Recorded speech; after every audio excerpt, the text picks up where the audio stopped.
Good morning friends. आज हम बात करेंगे कॉस्टिंग के सेकंड कंपोनेंट की। पहला कंपोनेंट अपन ने पढ़ा मटेरियल, सेकंड कंपोनेंट अपन बात करेंगे लेबर की। किसी भी प्रोडक्ट या सर्विस को देने के लिए लेबर कॉस्ट ज़रूर ही लगती है किसी भी ऑर्गेनाइजेशन के। पहली कॉस्ट मटेरियल होती है जो उसमें यूज आती है, सेकंड कॉस्ट लेबर है। लेबर का से जैसे मान लो कोई भी प्रोडक्ट आप बनाना चाहते हो, जैसे कोई आप साइकिल बनाना चाहती है, कोई ऐसी फैक्ट्री जो साइकिल बेचती है वो साइकिल बनाना चाहती है, तो उसमें पहला कॉस्ट अपना लगेगा मटेरियल। मटेरियल में अपन ने देखा कि जैसे मान लो इसमें जो लगने वाला लोहा हुआ, प्लास्टिक का सामान हुआ, वो मटेरियल कॉस्ट में आता है।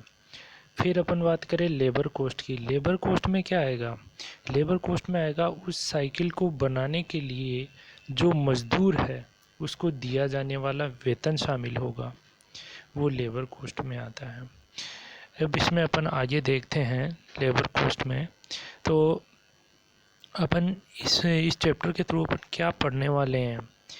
डायरेक्ट लेबर क्या होता है, इनडायरेक्ट लेबर क्या होता है, इन दोनों के बीच में क्या डिफरेंस होता है वो पढ़ेंगे। लेबर कॉस्ट में कौन कौन से वेरियस फेस्ट यूज लिए जाते हैं वो पढ़ेंगे अपन। इसके अलावा अपन देखेंगे जैसे लेबर टर्नओवर क्या है, टाइम कीपिंग क्या है, बुक कीपिंग क्या है, आइडल और ओवर टाइम कौन कौन सा होता है, क्या होता है, इनका ट्रीटमेंट किस प्रकार से किया जाता है, ये सब चीज़ें पढ़ेंगे।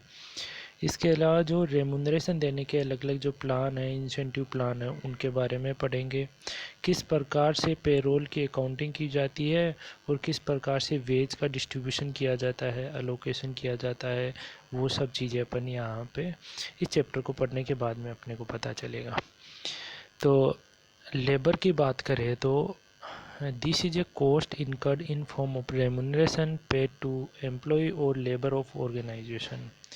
The workforce required to convert matter into finished product is called labor. It can be direct और indirect।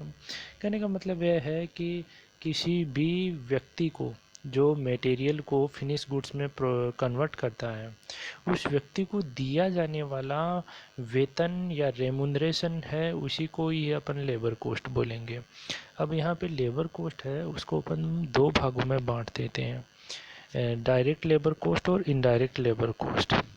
डायरेक्ट लेबर कॉस्ट क्या होता है? The portion of ways and salaries which can be identified and charged to a single cost unit is known as direct labor cost।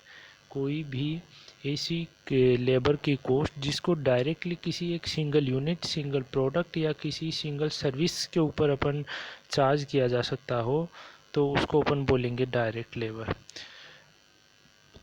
अगर ऐसा possible नहीं है, किसी particular product को अपन डायरेक्टली लेबर के तौर पे, कॉस्ट के तौर पे असाइन नहीं कर सकते, तो उस सिचुएशन में जो लगने वाला लेबर होगा उसको इनडायरेक्ट लेबर कॉस्ट बोलेंगे।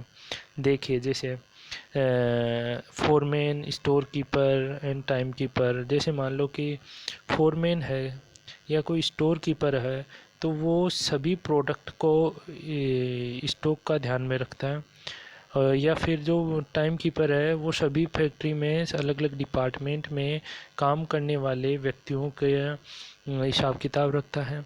तो इस सिचुएशन में उसको दिए जाने वाला जो वेतन है वो किसी पर्टिकुलर डिपार्टमेंट को या फिर पर्टिकुलर प्रोडक्ट सेगमेंट को अपन असाइन नहीं कर सकते हैं। उसको क्या करना पड़ेगा, अपने को डिफरेंट जो अपने पास वो है उसमें अपने को उसको क्लासीफाई करना पड़ेगा, सेगमेंट्स में उसको डिस्ट्रीब्यूट करना पड़ेगा। तो इस प्रकार के लेबर को अपन इनडायरेक्ट लेबर बोलेंगे।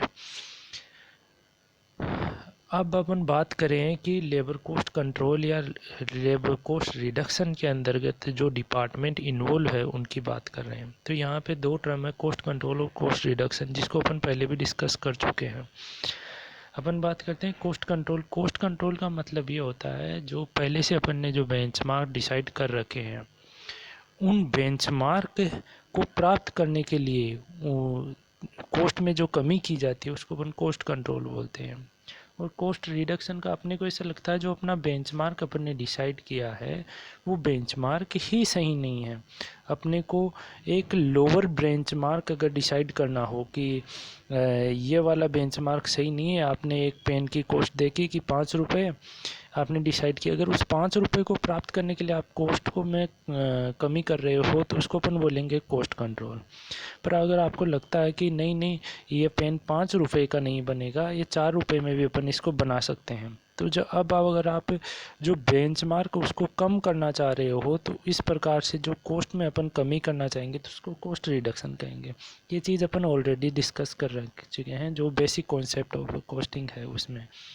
तो कौन कौन से डिपार्टमेंट है, एक पर्सनल डिपार्टमेंट होता है। पर्सनल डिपार्टमेंट को अपन बोलेंगे कार्मिक विभाग, जो लेबर को रिक्रूट करता है, उनके ऊपर जो में और कंट्रोल करता है, उनका मैनेजमेंट करता है, उस डिपार्टमेंट को अपन कार्मिक विभाग या पर्सनल डिपार्टमेंट बोलते हैं।